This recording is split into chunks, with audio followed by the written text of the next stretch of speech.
জামালপুরে বন্যা পরিস্থিতির উন্নতি হয়েছে। লোকালয় থেকে দ্রুত সরে যাচ্ছে পানি, তবে অধিকাংশ মানুষের কাঁচা ঘর বাড়ি ক্ষতিগ্রস্ত হয়েছে। ভেঙে গেছে টিউবওয়েল ও ল্যাট্রিন। বন্যায় ক্ষতির খবর জানাতে জেলার ইসলামপুর এলাকায় আছেন সহকর্মী জাহাঙ্গীর আলম। সরাসরি যাচ্ছি তার কাছে।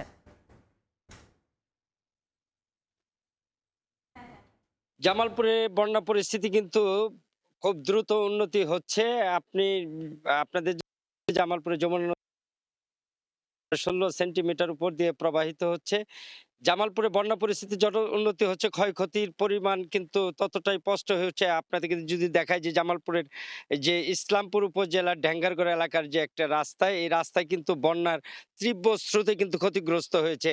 এবং এর পাশাপাশি যদি বাড়ি ঘরের কথা বলি, যারা বিভিন্ন স্থানে আশ্রয় নিয়েছিলেন এবং আশ্রয় কেন্দ্রে আশ্রয় নিয়েছিলেন, তারা কিন্তু বাড়ি ঘরে ফিরে কিন্তু দুশ্চিন্তায় পড়ছেন যে তাদের বাড়ি ঘরের যে আসবাবপত্র এবং ল্যাট্রিন, টিউবওয়েল কিন্তু নষ্ট হয়ে গেছে এবং তাদের মধ্যে কিন্তু বিশুদ্ধ পানি অভাব দেখা দিয়েছে, গোখাদ্যের সংকট দেখা দিয়েছে।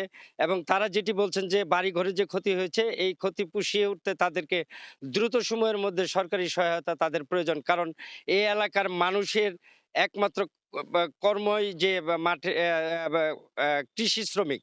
এই কৃষি শ্রমিক তারা অধিকাংশ মানুষই কিন্তু কৃষি শ্রমিক। তাদের এই ১৫-১০ দিনে কিন্তু তারা বেকার হয়েছিলেন এবং কোনো কাজকর্মই ছিল না। এই মুহূর্তে তাদের নতুন করে ঘুরে দাঁড়াবার জন্য কিন্তু সহায়তার প্রয়োজন দেখা দিয়েছে। তো আমি বলি যে জামালপুর জেলার কিন্তু ৪টি উপজেলার প্রায় ৩.৫ লাখ মানুষ এই বন্যায় কবলিত হয়ে তারা আ দুর্ভোগে ছিলেন। তারা কিন্তু বিভিন্ন জায়গা থেকে তারা এখন বাড়িঘরে ফিরে গেছেন এবং দেওয়ানগঞ্জ, জামালপুরের সাথে এবং দেওয়ানগঞ্জের সাথে কয়েকটি রাস্তার ক্ষতিগ্রস্ত হওয়ার কারণে কিন্তু যোগাযোগ ব্যবস্থা বিচ্ছিন্ন হয়েছে।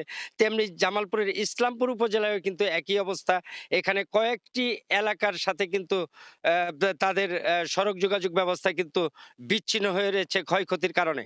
এদিকে বাড়িঘরের যে অবস্থা দেখেছি আমরা গতকালকেও ঘুরে দেখেছি, আজকেও সকালেও আমরা কয়েকটি এলাকায় ঘুরে দেখেছি যে বাড়িঘরে এখন পানি নেমে যাওয়ায় তাদের যে দুর্ভোগ, এই দুর্ভোগ থেকে বেরিয়ে আসতে তাদের কিছুটা সময় লাগবে। তো আমরা পানি উন্নয়ন বোর্ডের সাথে কথা বলেছি যে পানি একদম নেমে গেছে। লোকালয় থেকে পানি বেরিয়ে গেছে এবং এই এলজিডি রোডস, সড়ক ও জনপথ বিভাগের তাদের সাথে আমরা কথা বলেছি।